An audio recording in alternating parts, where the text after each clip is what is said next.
Assalamualaikum warahmatullahi wabarakatuh. Perkenalkan nama saya Maldi Saripudin dari kelas Litdat Gabungan 03 dan 04. Di sini saya akan menjelaskan analisis data dari pertanyaan penelitian yang sudah saya buat. Nah, untuk pertanyaan penelitian yang sudah saya buat itu adalah hubungan jumlah kolesterol dengan jumlah gula darah dalam tubuh terhadap tingkat serangan jantung. Oke, langsung saja. Nah, mengapa saya memilih pertanyaan ini? Karena kita ketahui bahwa serangan jantung merupakan salah satu penyakit yang mematikan di dunia. Dan juga di Indonesia itu sendiri dengan banyak juga yang terkena serangan jantung. Karena dengan pola makan yang tidak sehat, lalu pola hidup juga yang tidak sehat, tidak jangan sembarangan dengan makan makanan yang kolesterolnya tinggi serta gula yang tinggi juga. Itulah mengapa saya memilih pertanyaan ini. Nah, untuk prosedur penelitian yang saya punya itu ada 6 tahap ya. Yang pertama itu penelitian seperti yang sudah saya jelaskan barusan. Lalu ada identifikasi data, pengumpulan dan pengorganisasian data, lalu ada evaluasi kualitas data. Yang kelima itu ada visualisasi data, yang keenam itu ada uji statistik yang akan menghasilkan hasil dan kesimpulan. Nah, lalu untuk identifikasi data ini merupakan data yang saya punya ya. Nah, dari data yang saya punya, saya hanya mengambil 3 variabel saja, yaitu kolesterol, fasting blood sugar, lalu ada serangan jantung. Nah, untuk variabel kolesterol itu jenisnya itu variabel kuantitatif dan variabel kontinu dengan skalanya itu adalah skala rasio. Lalu untuk fasting blood sugar dan serangan jantung merupakan variabel kualitatif dengan variabel diskrit dan juga skalanya itu merupakan skala ordinal. Nah, untuk variabel kuantitatif itu merupakan variabel yang nilainya itu dapat diukur gitu. Ada entah itu menggunakan alat ataupun yang lainnya.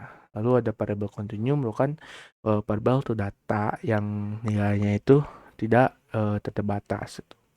Nah, untuk skala dari kolesterol itu skala rasio yang artinya itu skala yang dapat diukur gitu loh. Dari ada yang titik awalnya mempunyai titik awal yaitu titik yang absolutnya itu 0. Nah, untuk fasting blood sugar itu variabel untuk fasting blood sugar dengan selanjutnya itu variabelnya itu kualitatif dan variabel diskrit yang artinya itu variabelnya itu tidak dapat diukur atau dihitung gitu loh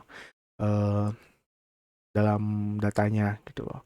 Tapi dalam bentuknya itu kategorisasi gitu atau ya dan tidak atau mungkin A, B, C dan lainnya gitu loh.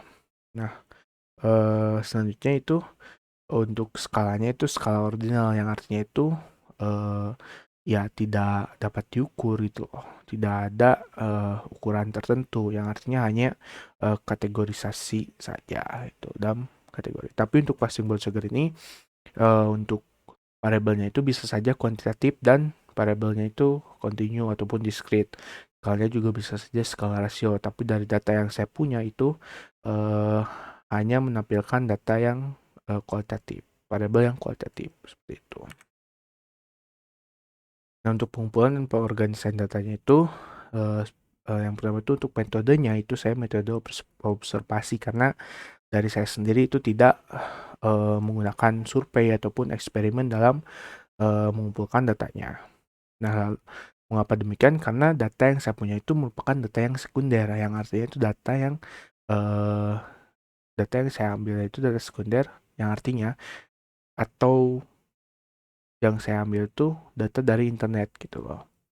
Jadi data sekunder itu data dari pihak eh, kedua gitu, atau mungkin ketiga gitu. Itu bisa dari koran, mungkin dari media cetak dan lain-lain. Nah, untuk data yang saya punya ini data dari web yaitu Kaggle gitu loh. Atau mungkin bisa kalian search aja herd failure prediction dataset Kaggle.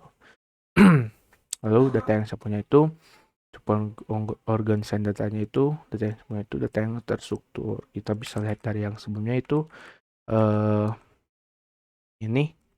Nah ini itu datanya itu merupakan tabel relasi gitu. Tabel relasi yang di antara setiap variabel itu terdapat hubungannya.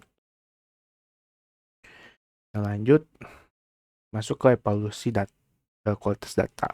Nah, evaluasi kualitas data ini mempunyai 4 komponen, yaitu yang pertama itu ada konflik, coherent, correct, ataupun accountable gitu.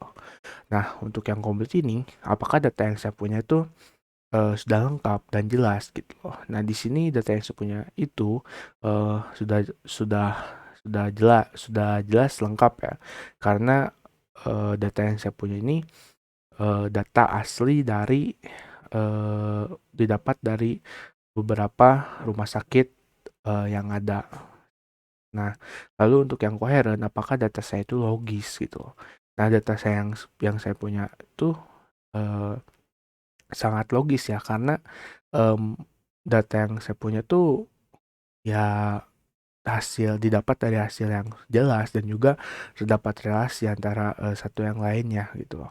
Nah, untuk apakah yang ketiga itu ada apakah data saya itu benar gitu, sesuai dengan pertanyaan saya. Sudah jelas ya data yang saya punya itu sesuai dengan pertanyaan penelitian yang saya gunakan itu. Dan saya hanya mengambil 3 variabel saja. Countable, apakah data saya bisa dipertanggungjawabkan? Tentu saja, karena data yang saya punya ini diambil dari seseorang yang upload ke web Kaggle atau web yang isinya itu dataset yang bernama eh, PD Soriano gitu pada September 2021, dan data ini itu diambil dari beberapa rumah sakit, yaitu Cleveland, Hungarian, Switzerland, Long Beach, PA, dan Saluk Heart atau data set dari jantung seperti itu. Nah, lanjut. Nah, sini ada visualisasi data. Setelah kita melewati beberapa tahap, kita visualisasikan datanya agar kita bisa melihat lebih jelas gitu loh, eh, bagaimana datanya itu bisa dilihat dalam bentuk grafik gitu. Nah, di sini untuk kolesterol dan serangan jantung ini kita bisa lihat untuk di range 142 dan 340 ini banyak yang terkena serangan jantung ya untuk kolesterol. Lalu di sini eh, apa namanya, di fasting blood sugar juga, untuk yang mempunyai fasting blood sugar itu lebih banyak terkena serangan jantung dibanding yang tidak punya penyakit gula ya, atau mempunyai gula darah yang tinggi eh, di datanya gitu loh. Nah, untuk ukuran pemusatan datanya itu seperti di tabel ini gitu loh. Kolesterolnya sekian, rata-ratanya sekian, modus sekian, variannya sekian, lalu standar deviasinya juga sekian. Nah, untuk visualisasi ini bisa menambah insight yang baru ya. Jadi nggak, kalau misalkan biasanya dalam bentuk tabel doang seperti ini gitu loh. Dengan visualisasi data ini bisa melihat data yang lebih jelas lagi. Nah, di sini ada uji statistik. Nah, uji statistik yang saya gunakan itu adalah uji korelasi ya. Karena kita mencari korelasi antara variabel hubungan variabel antara kolesterol dan jumlah gula darah dalam tubuh terhadap tingkat serangan jantung. Nah, untuk hasilnya itu seperti ini ya. Yang pertama tuh saya membuat hipotesa. Ada dua hipotesa. Yang pertama tuh hipotesa 0 itu tidak terdapat hubungan antara setiap variabelnya. Lalu yang kedua tuh terdapat hubungan tuh antara setiap variabelnya.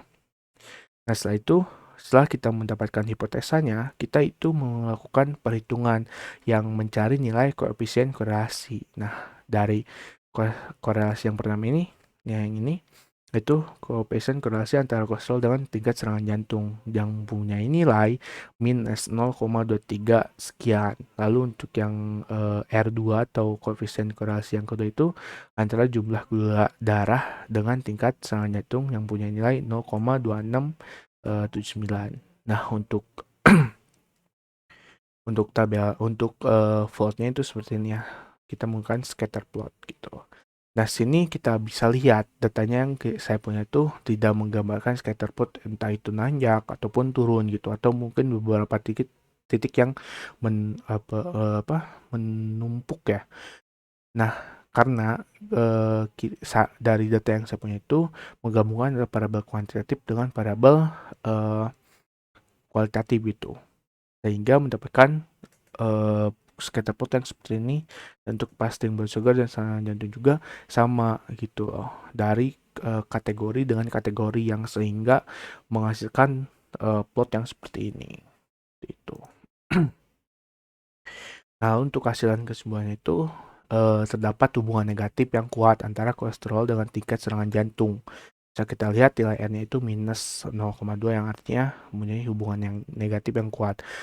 Sedangkan untuk yang jumlah gula darah dengan tingkat serangan itu mempunyai hubungan positif yang lemah karena nilainya itu positif 0,2 sekian gitu.